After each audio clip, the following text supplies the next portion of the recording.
Okay, great. Now, something else that you mentioned, which I think is, really important, is that people with, you know, this diagnosis, they don't like goals or tasks that have ambiguity, Mhm. right? So why exactly is that? Well, because tasks that have ambiguity and aren't clear can cause overwhelm and anxiety and eventual shutdown. Because Mm, again, it goes back to those executive function skills, right? So yeah. they don't know how to start the task, they don't know how to plan it out, they don't know how to break it down into smaller pieces if it's too much, right? So I like to give the example when my son was little. If I said to my son, go clean your room, he would go upstairs, but then I would go up there, maybe 15, 20 minutes later, and he's sitting on the floor playing with something he found, right? So he would attempt to start doing it and then find Yeah. something, become distracted, play with whatever. Um, so I had to learn that if I had to say to him, make your bed, put your clothes in the hamper, and clean the papers off your desk. Three very distinct tasks that he knew how to do because he had done them before. So it was very easy for him to do those three distinct tasks and, then and be able to clean up his room. But clean up your room, I don't know where to start. His room was always a mess. Where do I start? Where do things go? And it's too much because they think about the whole task, and it's difficult to break it down into those small pieces and do one piece at a time in order to progress to complete the task. So tasks that are ambiguous, another thing would be, if your child has homework, math Mm, homework, so that task can be rather ambiguous because, well, maybe they didn't hear the instructions that the teacher said when they were in class. Maybe they don't know where to get help if they're struggling with the questions. Maybe they don't know how much time it's going to take. So all of these things lead to, the overwhelm and the eventual shutdown and not completing the task. got it. That's pretty interesting. Okay, so like, yeah, it's just like your brain doesn't really like respond well to tasks that aren't clear, right? If it's, Yeah. kind of abstract, like you don't really know where to start and you just, Yes. again, Yep. like you just like, shut down, right? So yeah, Yes. that's really important because, you talk about, the way to solve this is about being more clear and having more clarity, right? Mhm. So can we talk about like, I guess different ways that people can actually apply this concept, for example, when it comes to life goals? Because again, if you don't know how to actually apply this in a way that moves you forward in life, then you'll just sit there and do nothing, right? Because you're not going to know where to start. So how do you apply this like concept of being clear and making everything, I guess, task oriented, like in terms of knowing exactly what you have to do? How do you break this down in different areas of your life, starting with like goal setting for like long-term stuff? Right. So, like having so some long-term stuff is difficult for individuals with ADHD. They have to kind Mm, of narrow it down a little bit to, set smaller goals that can eventually get to that bigger goal. But setting smaller goals and having a timeline for those smaller goals. So, key for individuals with ADHD is a planning system, and it's a planning system that works for you and that you can use all of the time because ADHD likes the new shiny. And yeah, then yeah. when it's not shiny anymore, they don't like it or Mm-hmm, use it. mm-hmm. So Uh-huh. it could be anything. It could be like Google Calendar is great because it goes between like the phone and the computer and that type of stuff. But it could also be writing something in the notes on your notes app on your phone, or writing it on a pad, or using a whiteboard. So establishing some sort of planning system to help you break down the task is key. And setting things like how long things are going to take, because individuals with ADHD struggle with time management. So kind of how long do I think this is going to take? Okay, I'm going to note that, and then when I complete the task, well, how long did it actually take me? So that helps with things like planning and prioritizing, right? Because now well, this task is going to take me 45 minutes when I really think it's going to take 15, but I did it before and it took me 45 minutes. So now that helps with planning, right? So,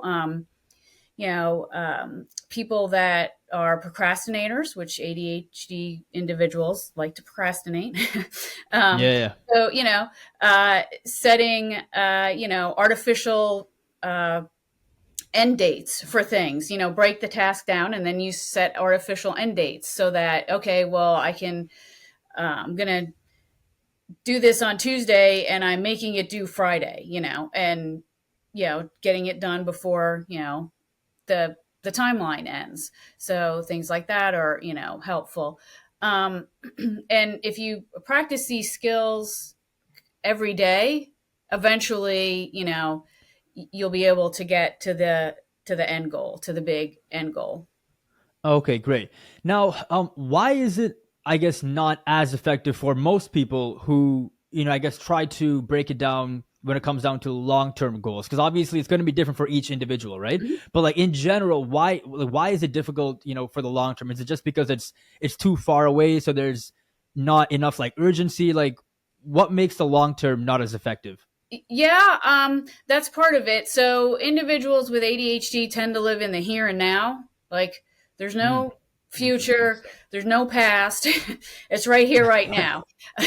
So, Hmm. and also, if you can set, a long-term goal, but you have to decide whether or not that long-term goal um, is motivating you and getting you to take action, or if that long-term goal is something that's causing you anxiety because how am I ever going to reach that Yeah. goal, right? Because that can also be part of ADHD. Like, this is too lofty, I'm never going to get there. They have a lot of negative self-talk. I'm not good enough, I can't do it. So setting small things along the way where you can see your successes will enable you to keep going and realize, yes, I can do it. I am successful. I did this, this part of this task, and I should reward myself for that so that I can keep going.